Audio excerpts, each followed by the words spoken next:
to what promises to be again a very brilliantly brainy Friday evening. I really want to thank all of you for attending, and I specifically want to thank our Vice Chancellor. We will extend a welcome through our Dean, but I want to acknowledge our Vice Chancellor, Professor Mpedi, and I also want to acknowledge our very important guest next to me. Smile. The Honourable Frans Malan. Thank you for also being here. Then Professor Ulrika, we will also thank and welcome you. But from my side, so happy to see you, really. So the Faculty of Law has a vision to continue leading the way in shaping the future of law and technology, standing at the forefront of both national and global conversations in this ever-evolving space. But a vision alone is not enough. It needs drivers, substance, and a shared commitment to make it real. And today's book launch reflects exactly that. The dedication, intellect, and innovative spirit that transform an idea into impact and a vision into reality. We are proud to host the official launch of the intersection of the law and technological innovation in the celebration of 20 years of the University of Johannesburg, edited by Professor Carl Lifton and Professor Philip Stewart. This landmark publication reminds us true innovation is born from teamwork, from scholars, practitioners, and visionaries joining forces to shape a more responsive and forward-looking legal world. When great minds unite, the future takes shape. I now also want you to join me in celebrating Professor Carl Lifton's birthday.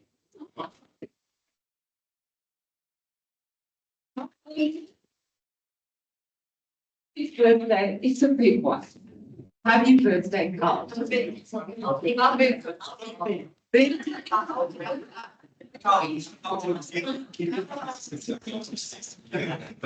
is now my pleasure to introduce our Dean, Executive Dean, whose leadership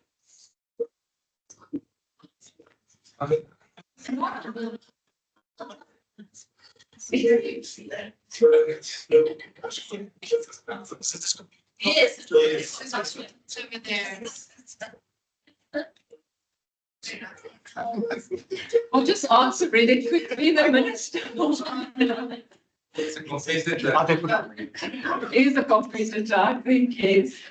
So again, it is my pleasure to introduce the executive team, Professor Charles Mamela, whose leadership is marked by both vision and purpose. He's not only articulating a compelling vision for our faculty, but he ensures that it's translated into strategy and action. Under his guidance, we are reminded that vision without implementation remains aspiration, and that through careful planning, collaboration, and focus, meaningful progress is achieved in our faculty. Thank you, Professor.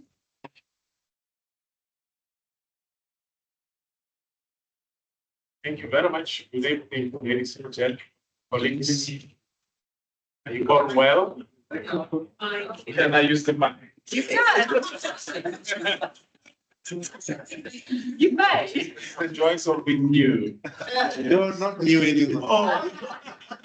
Wonderful. Thank you very much, colleagues. Good evening. I hope you are all well, and thank you for gracing the occasion. I would also like to acknowledge the Vice Chancellor, Professor Mpedi, for availing yourself this afternoon in also touching base with your home faculty. It's truly an honor to have you this afternoon.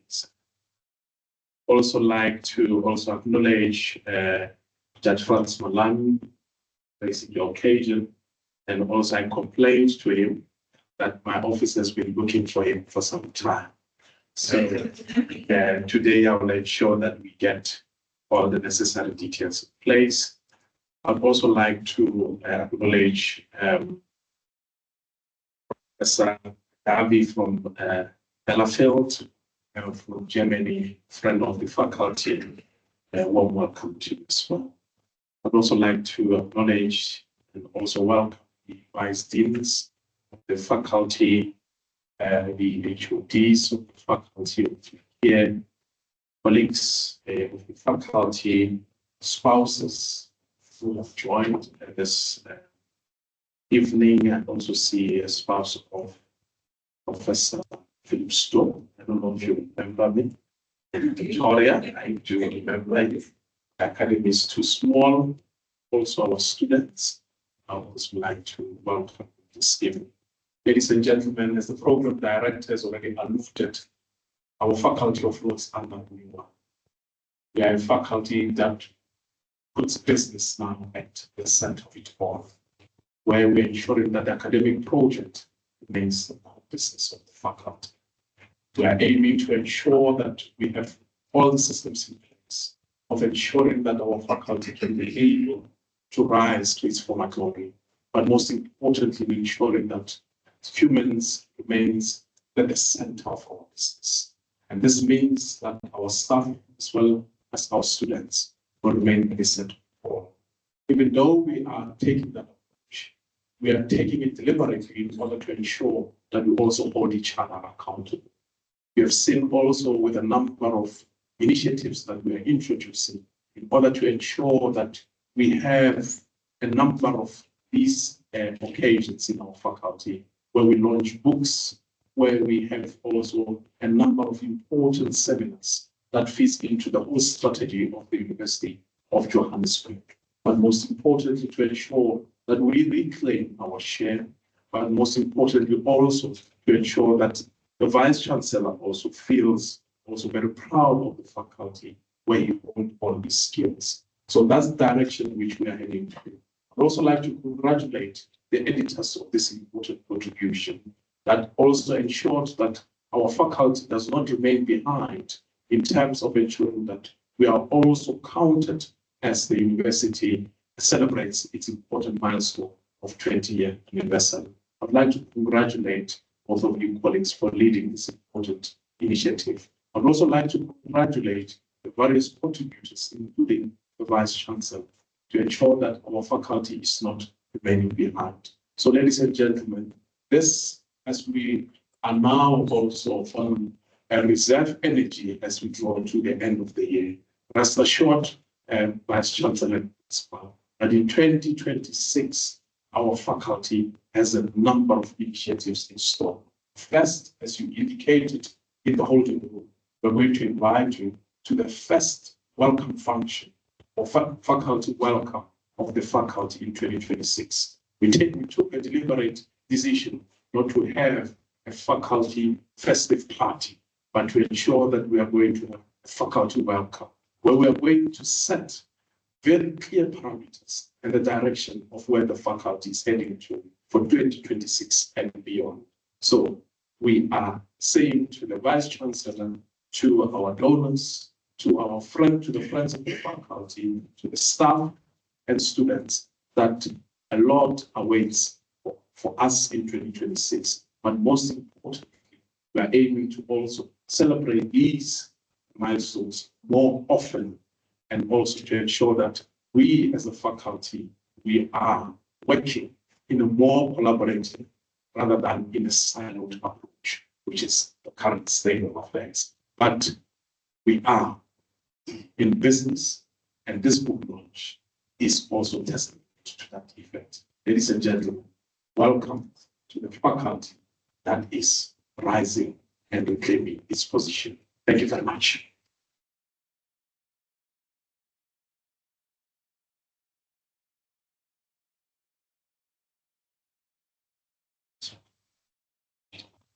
It now gives me great pleasure to invite to the podium the Vice Chancellor and Principal of the greatest university of Johannesburg. As our Vice Chancellor reminded us last night, This is a university not of the people, but for the people. It is really a great pleasure to welcome you tonight. You inspire excellence, but also fellowship across our community. So Professor Mufedi, your leadership continues to grow in academic stature. We have the greatest respect for your innovation and the unity that you bring. That is the very quality of a good leader. So I welcome you to the podium.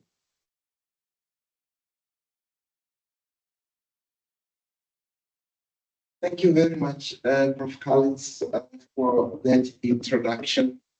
Let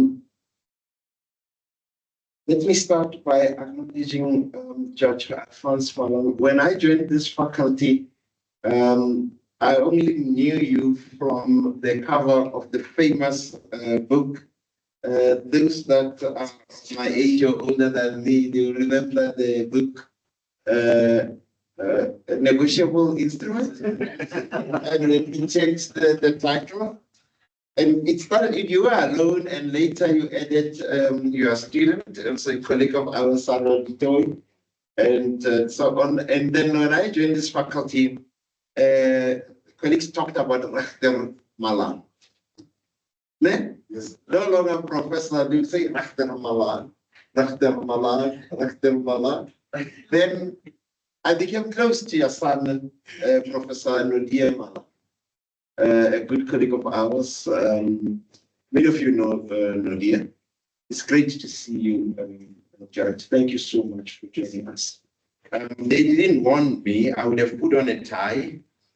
Definitely not an orange suit that I wore last night. And I would have brought you orange socks, but I will make it black. The executive dean of the Faculty of Law, Professor Maimela, you are no longer new. You got your first salary. Vice deans of the faculty, professors, the business professor Yanita Kalis and Professor Business Executive. My good friend and colleague, Professor Ulrike Day, good to see you. Welcome back. Colleagues, if I could go on and on like this, then we spend the whole evening. It's so good to see you. Invitations at this great faculty do not come easily, Judge. I must confess and cry to you. I don't get invited as often as I would like, but I'm looking forward to the next one, in next year. And I must line up bribes of socks, to the colleagues, as and when they become available. And of course, dear students, ladies and gentlemen, I was given a long title for 15 minutes, that was supposed to guide my address. I've been asked to address you on UJ at 20 years, reflections on 2 decades of excellence, innovation, and societal impact. And this is what I'm going to do. When I got an invitation, I thought I'll just come here as a mere chapter contributor. I mustn't make a mistake of not acknowledging the colleagues, the spouses, of our colleagues who took this important challenge of editing this book, and also congratulate our colleagues, Carl and Philip.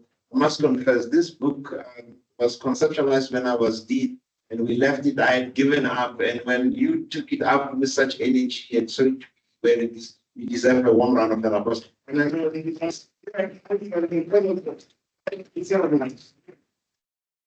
So I thought I would just attend here as an author that was always late and that was not that cooperative, and just sit quietly at the back. So I was asked to say a word or two, and I'm going to do that. Otherwise, I will not be invited again.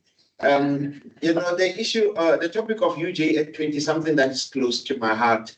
Colleagues, as many of you who attended last night's celebration might have picked, from my address. And topics such as excellence, innovation, and societal impact are really, words such as excellence, innovation, and societal impact define what UJ is all about. So Ladies and gentlemen, it is a profound honor to stand before you today for the launch of the intersection of law and technological innovation. This book, ladies and gentlemen, represents more than an academic contribution. It represents the conversion of two forces that have shaped my life and, I dare say, this institution, the law and the relentless pursuit of innovation. I must begin with a confession. When I first walked through the doors of what would become the great University of Johannesburg as a young researcher, I'm still young, a younger researcher, before the merger, I could have never have imagined standing here today as a vice chancellor. I'll be honest with you. If you told me that one day I would be the vice chancellor of this university, I would have wet my pants laughing. I'm honest with you. I was just a young man trying to understand life, the world, and through the lens of legal principles. And instilled by my father, I was captivated by the idea that law could be a force for justice and transformation. Ladies and gentlemen, it's John Locke's words that have long stayed with me, and I quote, "The end of law is not to abolish or restrain, but to preserve and enlarge freedom. For in all the states of created beings capable of law, where there is no law, there is no freedom." Close quote. For many of us, this is the very ideal that has informed our passion for the law. So, ladies and gentlemen, if you will allow me, I think it is necessary to take a moment to reflect on my journey, as this is so intricately linked with the faculty, the institution, and it connects nicely with this book that we are launching this evening, and connected with this topic that I've been asked to address you.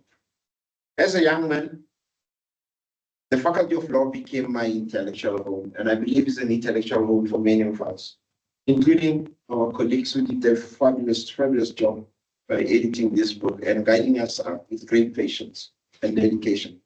I was here where I began to understand that the law is not static. It is a living, breathing response to society's needs. And nowhere is this more evident than in its intersection with technology. After completing my studies, I have returned as a lecturer briefly, teaching social security. Teaching forced me to think deeply about what the law means in a changing world. So, colleagues, ladies and gentlemen, how do you teach students about legal principles when the world they will practice in is being fundamentally reshaped by technology? As I progress through the ranks from lecturer, now I say senior lecturer in inverted commas, and I need to clarify this because I got a job offer by the great faculty of the then one Afrikaans University, which I declined, and I couldn't sleep. I was sweating day and night. I didn't want to seem ungrateful. And I went to see Professor Josh Berger, who was the dean then. And I said, Prof, I got a job offer at the Max Planck Institute in Germany as a research fellow. And Prof. George laughed and he said, no, don't worry. You can always come back here. But when you come back, I won't be in this office. I will be cycling, doing the Argus. And that encouraged me, And my last day, we went to Namibia, Windhoek, at the Law Teachers Conference. And when we came back, collecting our bags at Jan Smuts Airport, as it was called then, one Professor Jean Sonnekes came to me and I was like, oh no, what did I do? And he said, George, as a trouwkom, je moet bij ons kom werk. I said, yeah, Prof. And then I dragged my bag, never looked back. Of course, 3 years later, guess what? Many universities in Gauteng and outside of Gauteng were offering me all sorts of jobs, including the government. Where did I go to work? I remember those words. I came back to this faculty because this faculty supported me in many ways than one can ever have wished. My family thought I was crazy because my salary was a quarter of what the government was offering me as chief director. But I knew this is what I wanted to do. And I knew that this is the place where I've grown. This is a place where I met a number of people that wanted to see me grow and be the best that I wanted to be. So I never worked as a senior lecturer, but I had that letter that offered me that job.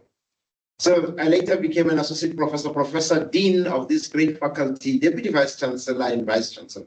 I watched this institution transform. Most importantly, I watched this faculty transform. There were times when we attended the faculty board where we had people who did simultaneous translation. I don't know if you remember that. Nobody remembers? Isa, you don't shake your head because you understood Afrikaans very well. I also understood Afrikaans because I did Afrikaans tweede taal. And I would take off my headset to see how much I could understand when Professor Sonakas spoke. Because I understood everything, but I couldn't understand some of the words Professor Sonakas said. And I remember one young colleague, an Indian lady, asked me, do you understand Afrikaans? And I said, yeah, I did Afrikaans tweede taal. And then she said, wow. Now, I didn't tell her I did Afrikaans tweede taal. I said, do you understand? I said, yes. She said, wow, this is impressive. She said, why? I said, why? She said, well, seeing that you are from the Democratic Republic of the Congo. I said, yeah, no, I'm from Amanside.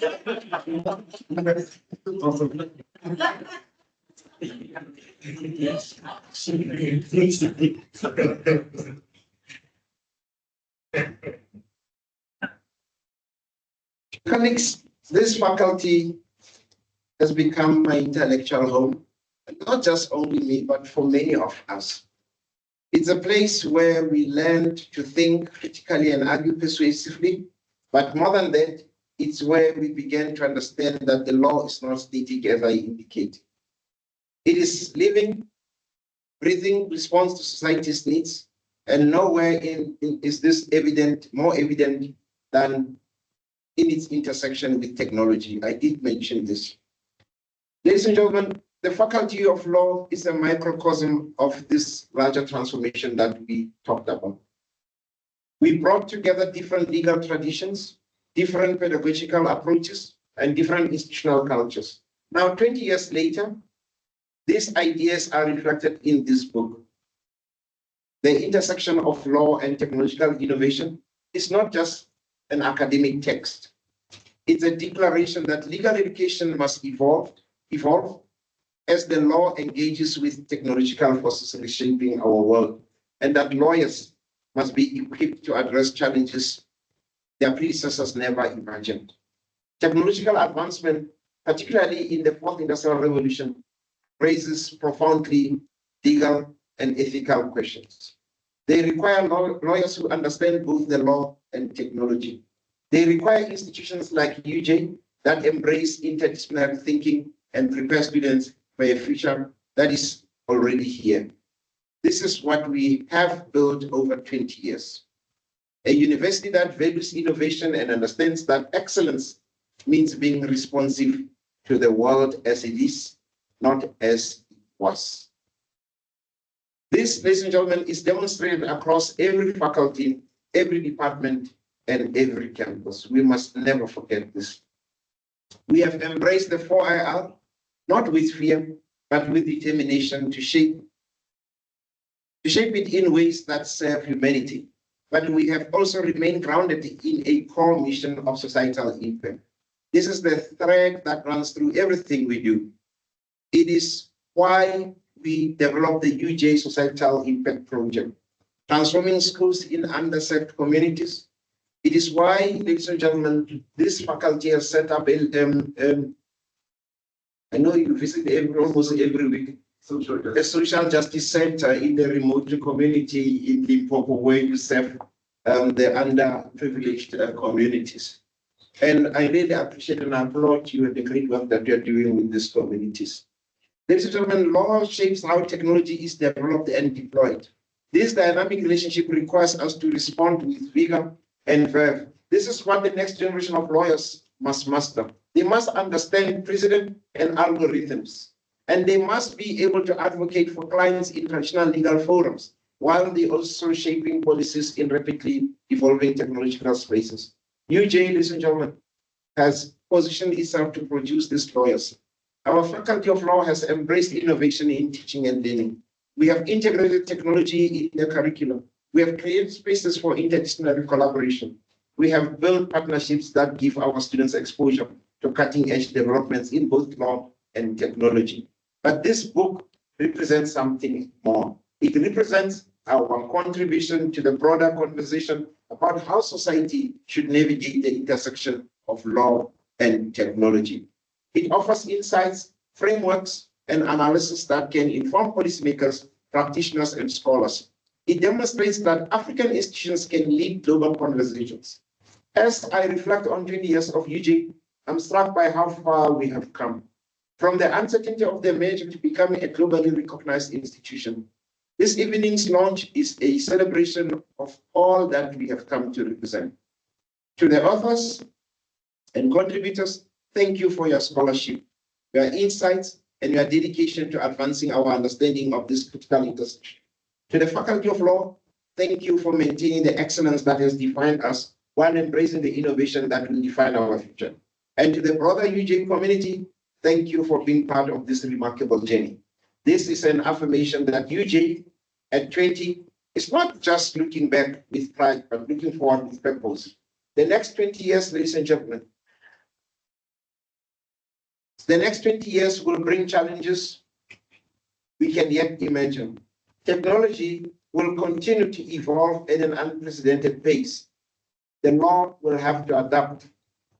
And institutions like UJ will have to ensure that we are producing graduates who can navigate this complexity with competence and conscience. I'm confident, ladies and gentlemen, that we are up to this challenge. We have proven this over 20 years. This book is testament to what we can achieve when we combine rigorous scholarship with real-world relevance. Congratulations to all involved in the last part now, you know, everything switches off. This document is all my say.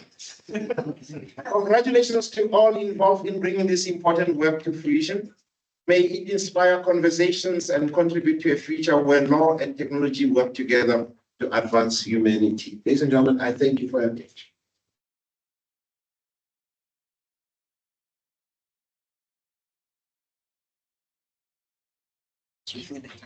Thank you, Dr. Bailey. I was just sitting here listening to your journey, and I remember that the first thing that we exchanged was T-shirts. Yes, And now we exchange socks. yes. But it's the small things that actually become the big things. It is the collegiality between colleagues inspiring each other.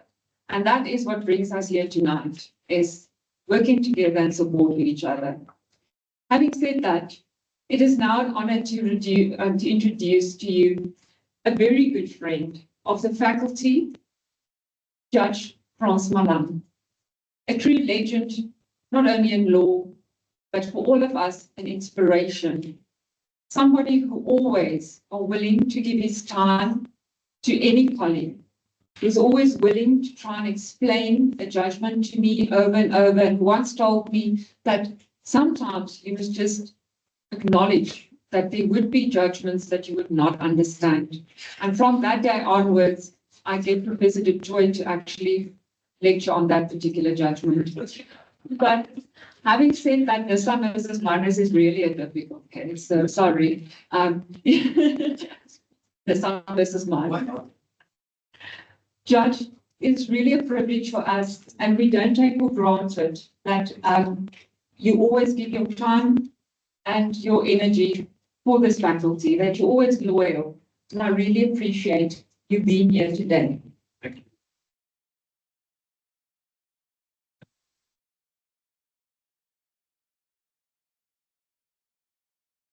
you. Nice words. I'm very happy to be here that I'm a legend. I thought it was only in my own mind. The forward is something like an aperitif or a drink before a meal to stimulate the appetite. Hors d'oeuvres, that's the French for outside and verb for outside the meal, are small savory dishes served before a meal at a reception and to be eaten while standing. But I haven't got the legs for that, but I do eat them. They belong to the category of appetizers, which could also include the first course served at the table. They can be hot or cold, simple or complex. Canopies, on the other hand, are hors d'oeuvres, but they are more elegant and sculpted bites that speak of refinement. Those are a broader category, simpler things that are offered. The appetizers of the last meal on the Titanic, a set of 10 courses for the VIPs, consisted of various hors d'oeuvres, as well as oysters but no canopies.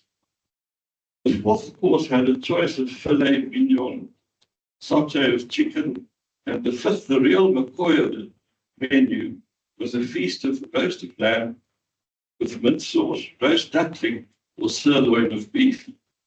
My forward here is an hors d'oeuvre. It's not a canopy. It lacks the refinement, the elegance of a canopy.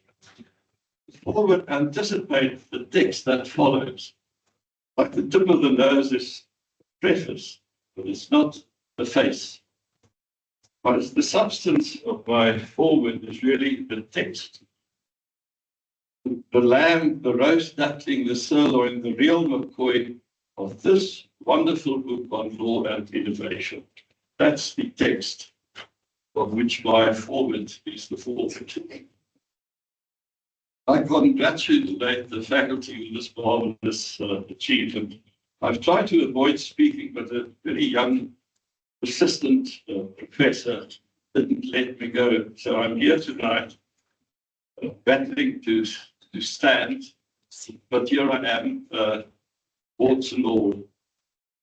3 motions of congratulations are called for today.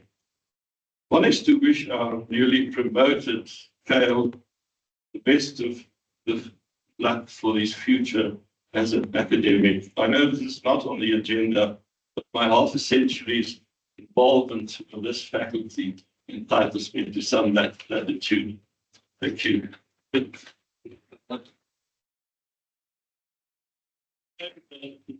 This is not the end yet. The other is to recognize the efforts and achievement of the 2 editors, both angry young men. Fighting is hard, but editing is even harder.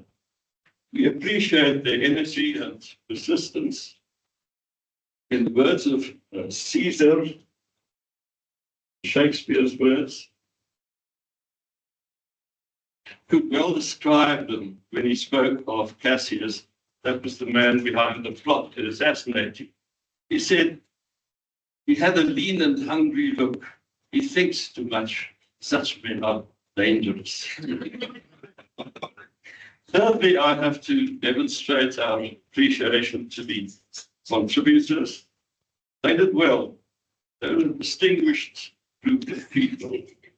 In the spirit of the main course, they were a delicious lamb stew with a touch of curry and coriander and a spoonful of Mrs. Paul's.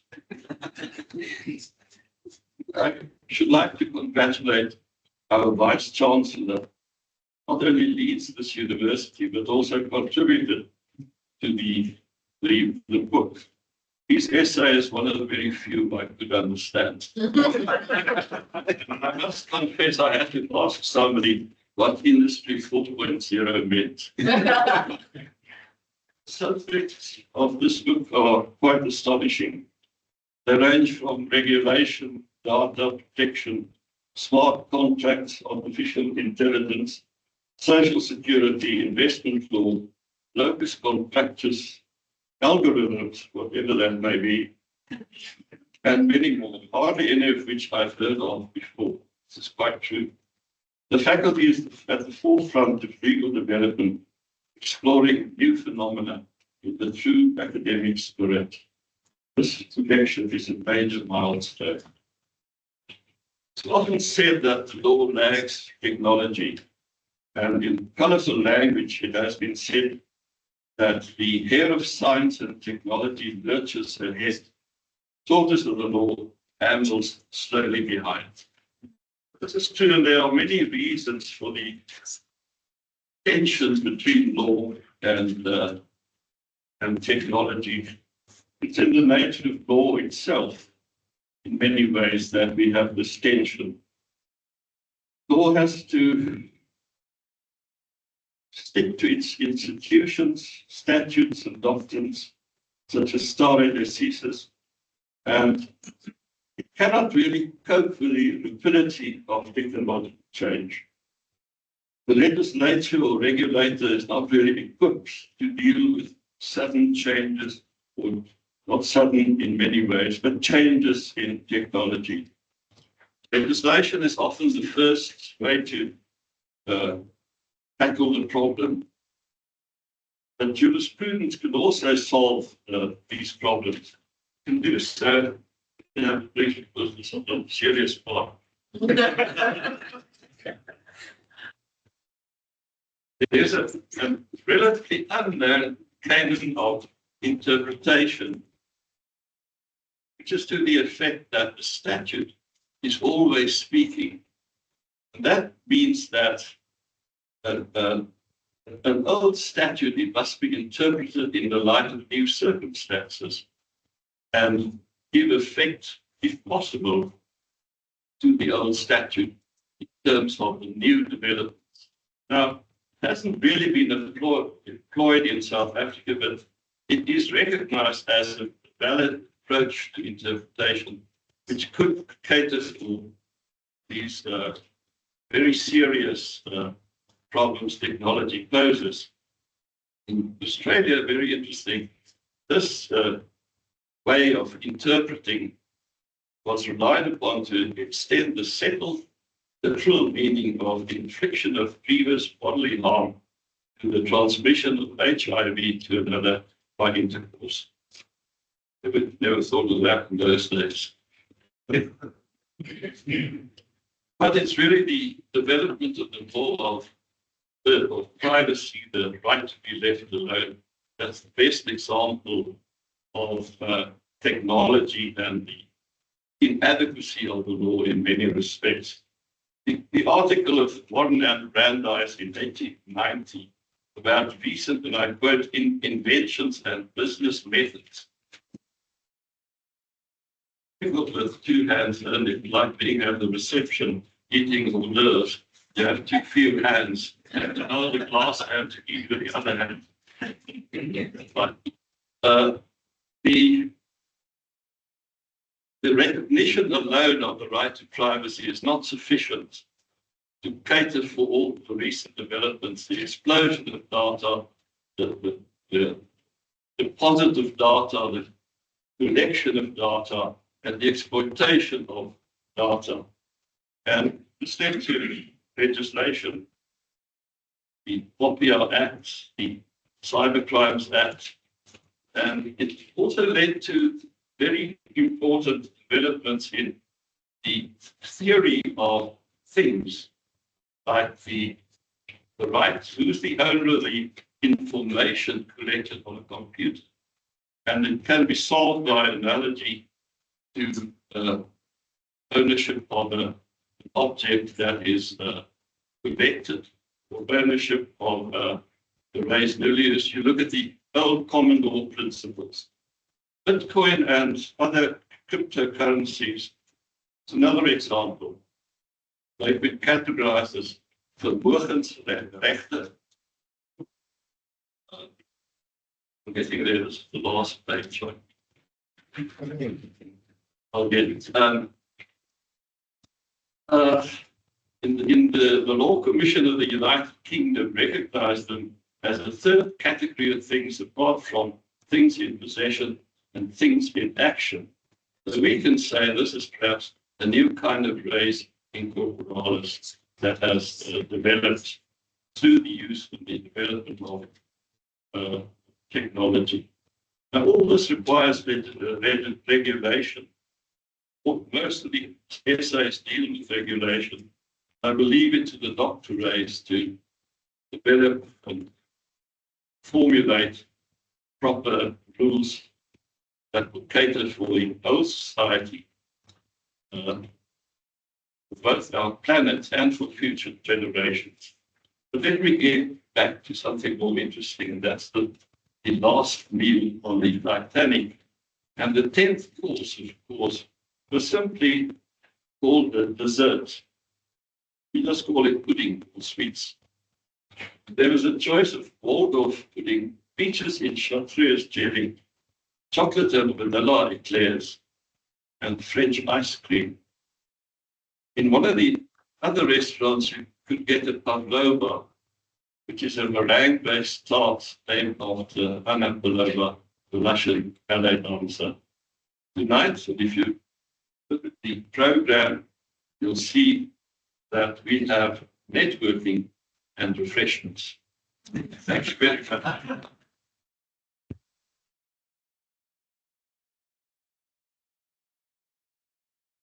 Colleagues, I think you would agree with me that it's not often that you are at a function and that you actually wish that the speech would not end. Yes.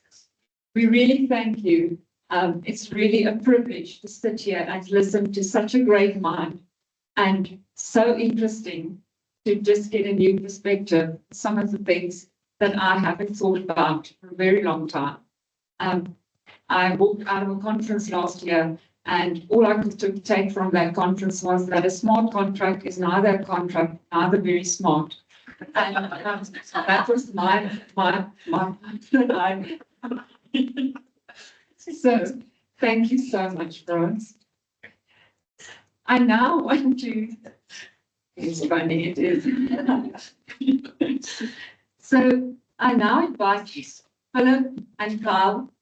I just really want to take a moment to celebrate the two editors, and we have thanked them. And I just also from a personal perspective want to say that I haven't had such a good experience in a very long time with two editors who really get me up to date, give everybody up to speed. Yes, they were relentless, but they got the job done. And I really want to thank you for a job well done. I will thank everybody later, but just to hand over now to Philip and to Carl.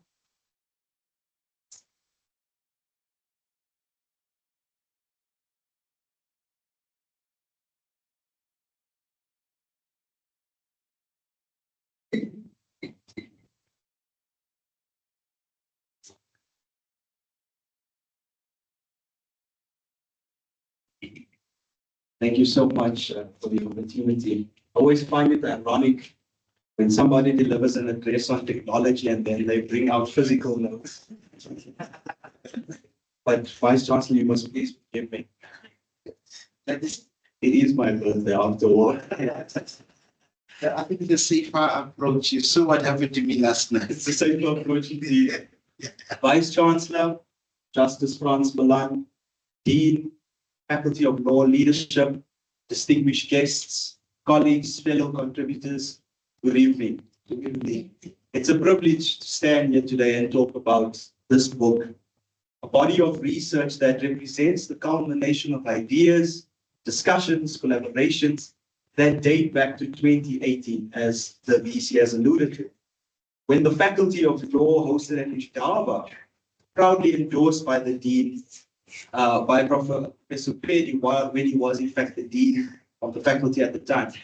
And many of the conversations that were had at the Indaba evolved into the chapters that you find in this book. So clearly, therefore, the Faculty of Law was focused on exploring this intersection between law and technology, even before the emergence of major technological advancements like ChatGPT, for instance. So that's really something that we can be proud of.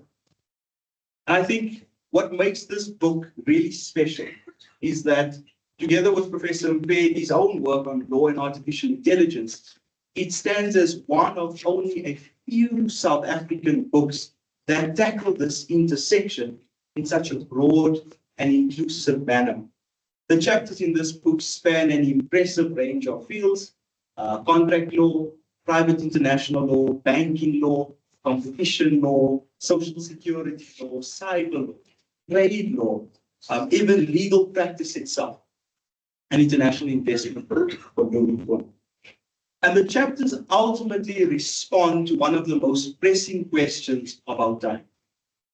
To what extent is the law and regulation relevant in an increasingly technological world? And I think the result is a timely and original contribution to the global discourse on this intersection regarding the law and technology. And the book is also explicitly dedicated to the University of Johannesburg, which we all know currently celebrates 20 years as a premier institution for academic excellence, societal impact, and innovation. I also want to emphasize that the book is in fact, or has been peer-reviewed, and we are proud of the scholarly rigor that represents. We are also proud to have had a foreword written by a retired Justice of the Supreme Court of Appeal, Justice Frans Verlaan. This is really a privilege and something that we don't take for granted. Now, beyond its academic accomplishment, this book also reflects something meaningful, and that is the spirit of collaboration and interdisciplinarity that defines our faculty and our university. The project brings together scholars in law as well as engineering, embodying one of the key priorities of our faculty under the leadership of Professor Maimela, and that is to promote research that transcends disciplinary boundaries. Moreover, the book is a truly international collaboration featuring authors from South Africa, Ghana, the United States, as well as New Zealand. Among the authors are several distinguished academics. Professor Mbedi, Vice Chancellor of the University of Johannesburg, Professor Saurabh Sinha, Dean of the Faculty of Engineering at the University of Canterbury, New Zealand, Professor Petra Butler, Dean of the Faculty of Law at the University of Canterbury in New Zealand, as well as distinguished Professor Jan Niels from our own Faculty of Law, whose scholarship in private international law continues to influence global legal development and discourse. Now, these contributions are complemented by the work of other senior and emerging scholars. Ladies and gentlemen, the inclusion of emerging scholars in this project is particularly meaningful. As editors, we were intentional about giving younger scholars an opportunity to participate in a project that involves distinguished academics. To us, it was more than simply getting a list together of authors. It was about demonstrating, and I'll quote the Vice Chancellor yesterday's gala dinner, it was about demonstrating that excellence and access are not mutually exclusive. Now, before turning to the contents of the book, I would be remiss if I didn't pause for a few words of appreciation. And the Vice team will provide a detailed list of acknowledgements later, but I do want to express my sincere thanks to Chuta, particularly in the person of Stephen Olcott, for his partnership and support throughout this project, as well as his support to the faculty more generally. To the wives of the editors, Megan, my wife, Trizelle, Philip's wife, who are both in attendance this evening, thank you for your patience, your encouragement, and understanding through the many months of late nights, early mornings, and constant phone calls. I'm sure it was annoying at some stage. I just learned that whenever Philip's phone rings, his daughter says, as I won't Kyle. I promise after this launch, you will hear less of me. To our faculty and university leadership, thank you for entrusting us with this project and really establishing an environment in which innovation and cross-disciplinary research can flourish. And finally, to Philip, it is an honor to have edited this book with you. I think if I could sum my interaction with you in 3 words, or describe you in 3 words, it would be resilience, humility, and a sense of humor. A sense of humor. And those are characteristics which I aim to emulate in my own life. But most importantly, I will never forget the many memes, the Wackhead Simpson pranks, and the interesting stories that they exchange. So thank you, Philip. Now, to the book and its contents. The title of the book is intentionally situated at the intersection of two dynamic forces, law and technology, and their interaction is influencing our society in various ways, from artificial intelligence and blockchain technology to data governance, digital identity, the regulation of the online environment. The convergence of these domains presents complex challenges and unprecedented opportunities for legal systems around the world. Consequently, the book serves not only as a tribute to the University of Johannesburg's legacy, but also as a necessary investigation into developments that define our legal and social futures. It is common knowledge that the evolution of technologies has created novel opportunities for social and economic advancement. Yet the impact of technology has also exposed critical gaps and raised important questions concerning traditional legal and regulatory frameworks. And these gaps and questions, they ultimately challenge the traditional architecture of the law, and they bring into question fundamental legal constructs, doctrines, principles, many of which, importantly, were conceptualized at the time of limited technological capability and influence. But beyond doctrinal adaptation, the intersection of the law and technology also provokes deeper philosophical and normative questions. And in this book, Philip and I limit ourselves to the following questions. Should the law aim to constrain technological innovation or enable it? How should the law respond to technology-perpetuated bias? And how can the law ensure that the benefits of innovation are equitably distributed rather than reinforcing existing inequalities? And these are complex questions. These complex questions are especially difficult to answer in contexts marked by socioeconomic disparity, resource constraints, infrastructural limitations, as is the case in many countries in the global south, including South Africa. As a result, scholars are called upon not only to interpret legal responses to technology, but to contribute to legal development in ways that are ethically grounded, contextually sensitive, and globally relevant. Evidently, all the authors of this book have in some way taken this call to heart, albeit approached from various perspectives. And three thematic parts can be distinguished from these perspectives, which essentially serve as the structure for this book. The first part is titled Technology and Traditional Legal Frameworks, and it considers the viability of current law in an electronic context and in addressing technological developments. The second part is titled Technology and the Quest for Regulation, and it considers the need for the legal landscape to adapt to technology-driven change. And the third and final part is titled Engineering, Innovation, Engineering, and the Transformation of Legal Practice. And it considers the impact of engineering and innovation on legal practice itself. Now, the first part is presented in 4 chapters, and I'll now provide a summary of these chapters.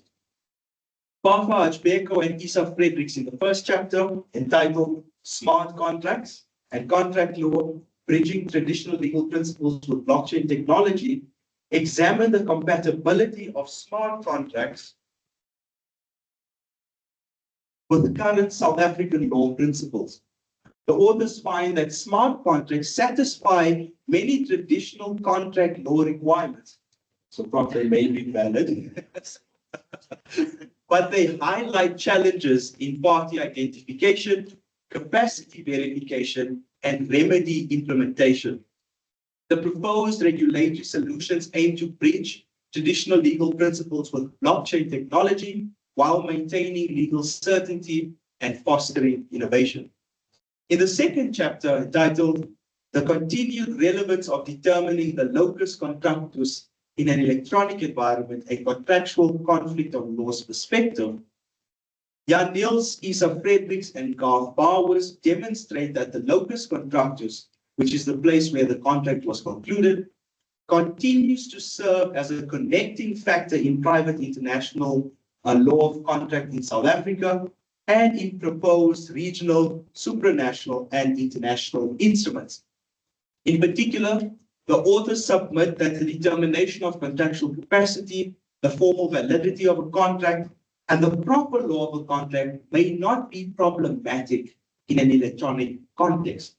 And this, according to the authors, is ascribed to the availability of focused and relatively clear rules in domestic and international law.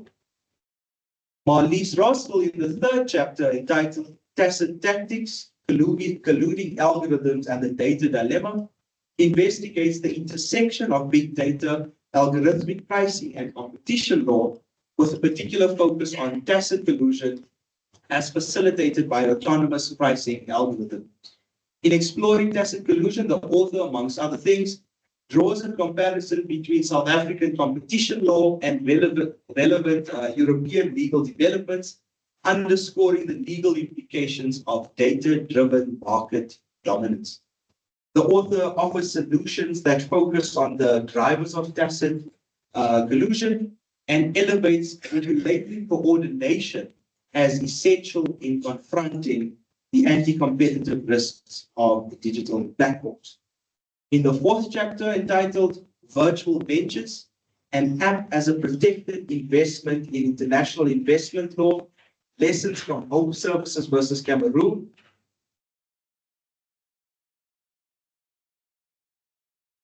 Louis Kuhn illustrates how digital platforms, particularly mobile applications, may constitute protected investments under international law.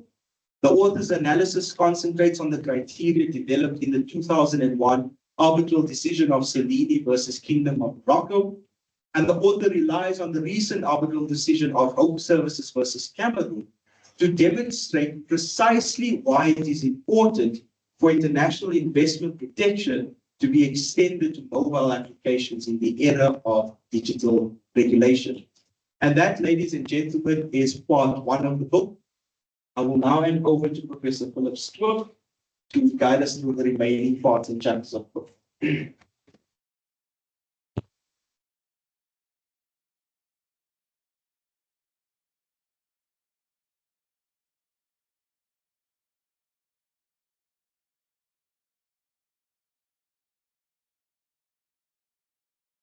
VC Prof. Mpedi, Justice Malan, Dean of the Faculty of Law, Professor Laimela, Vice Deans, HODs, colleagues, family members, and also students. I'm really honored to stand here, especially since my students are here. Thank you, Professor Lupton, for your insightful remarks and for setting the stage so eloquently. It is really my privilege to continue this journey through the book by introducing the second and third parts which delve into the evolving relationship between law, regulation, innovation, and engineering. So the second part relates to technology and the quest for regulation. This section of the book comprises 4 chapters, each grappling with the urgent need for legal frameworks to evolve in response to technology-driven changes. We begin with Takayenza's exploration of artificial intelligence in the context of client due diligence. The chapter examines how banks can deploy AI within the risk-based framework to meet their obligations in preventing money laundering, terrorism financing, and proliferation financing. Takayenza's work is a timely reminder that while AI can enhance compliance, it must also be implemented ethically, avoiding discrimination and safeguarding human rights as well. Next, Liheng turns our attention to AI-powered autonomous ships and blockchain. I must acknowledge before this, I wasn't really sure what blockchain was.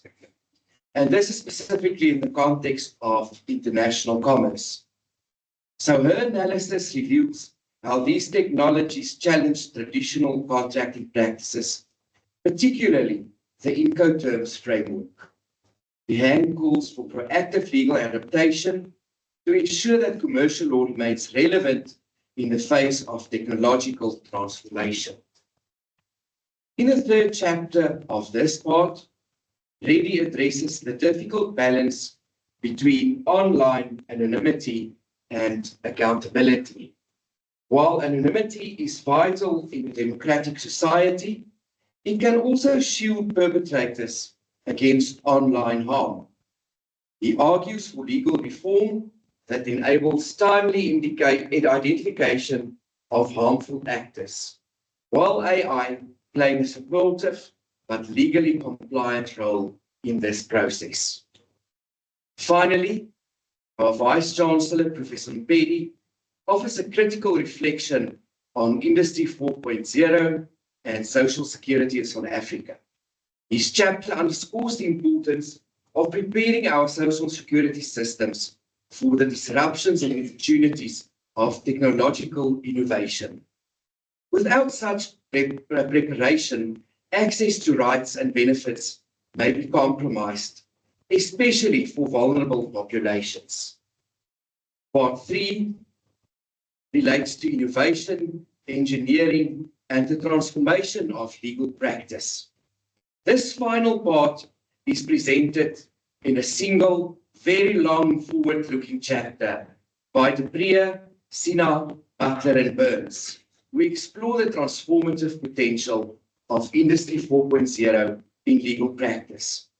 So in the interdisciplinary approach, combining computer science, of which I did not understand much, and the legal analysis, it demonstrates how AI is reshaping core legal tasks such as analytics, due diligence, document automation, and billing. This chapter is not only a technical investigation, luckily there's some law in it as well, but additionally, it's also a vision of the future of legal work. It challenges us to rethink how legal professionals engage with technology and how the legal education must also evolve to prepare future lawyers for a world where machines increasingly simulate decision-making. So before I conclude, I would first like to say a few words about the main editor or main project leader, Professor Carl Lupton, who I now also regard as a good friend.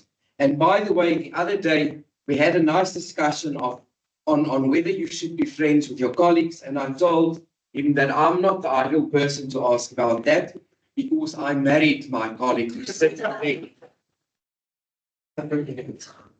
So what I want to say is in nearly 2 decades in academia, so I'm not that old, I've never encountered someone who approached a project with such energy and dedication. His administrative skills, perhaps managerial skills, and his remarkable ability to keep everything and everyone on track were instrumental in making this project a huge success in such a short time.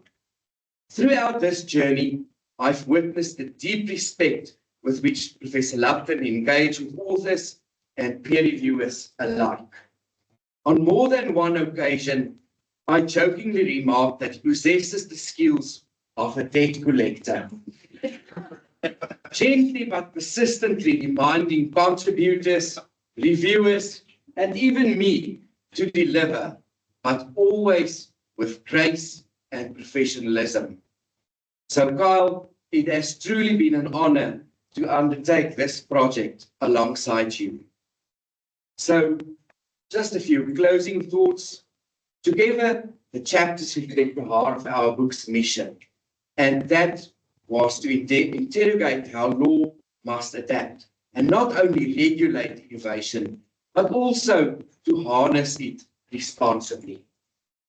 As we navigate this intersection, we must remain committed to legal frameworks that are ethically grounded, contextually sensitive, and globally relevant. In the words of Bill Gates, the intersection of law, politics, and technology is going to force a lot of good thinking. And this book is our contribution to that thinking. Thank you very much.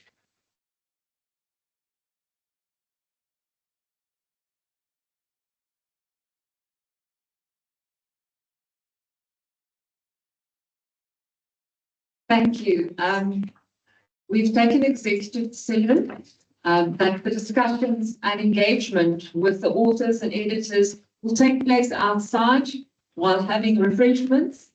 And I will want to move to the next item on the program, and that is the thank you. That's always the best part. Before I start thanking everyone, I think the most important thank you from me is for everybody here who's attended this book launch.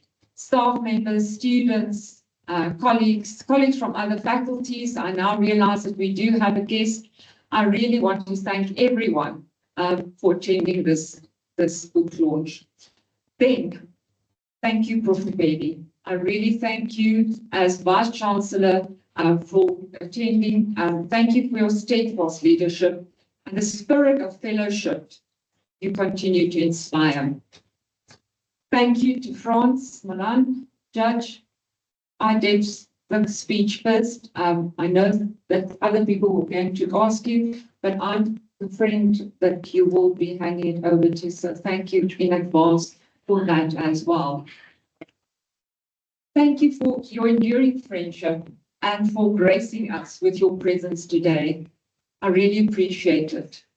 To Professor Charles Mamela, our Dean, thank you for your visionary leadership and showing us how to turn vision into strategy and action. And then to the acting dean, previous acting dean, we are also grateful for her guidance. Then to Megan and Cruzal, again, thank you. You remind us that behind every great scholar stands an even greater support system. The team effort. Thank you very much. And then to our authors, for your intellect and commitment, for the time, your creative energy that you brought to this project. I really also want to thank you. And then to Mabusa and Zakiti, our team, our A-team, always a big thank you for everything. To Juto, again, Stephen, I've also had the privilege to work with. Thank you for your partnership and your unwavering belief in the value of academic publishing. Then to our guest, Professor Davey, thank you so much from the bottom of our hearts for always visiting, just for your friendship. We know that it has been difficult, and we really, in that context, appreciate it even more. From the bottom of our hearts, thank you so much for being here, and you're always welcome. I don't even want to refer to you as a guest anymore because you're part of the family.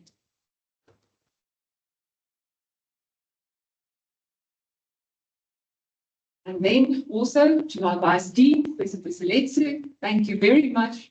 I know she's also working on books, so we will be back. We will be back. Then, to the two editors, I look forward to the second edition of this book. I can't wait. And we'll be here, same time, same place, next year. No, sure it can be done. So, with that, having said that, I hope I haven't skipped anybody. I just want to thank everyone. Please be safe. Please take time to engage with each other, with the authors and editors. And until next time, thank you very much and have a great evening.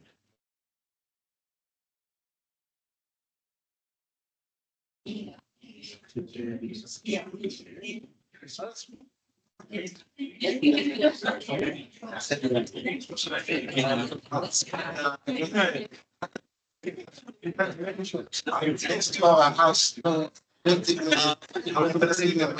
keeps on filling.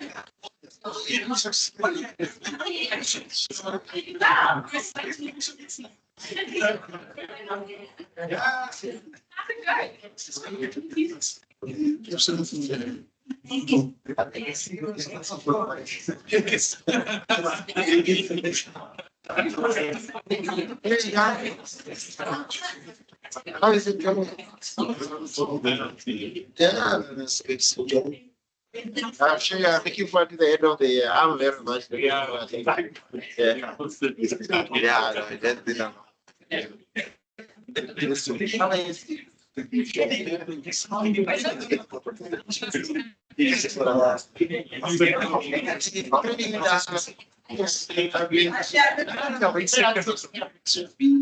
After me.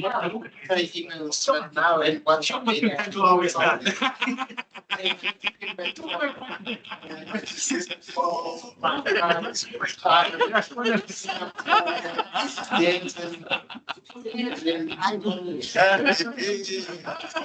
Mulatu guy.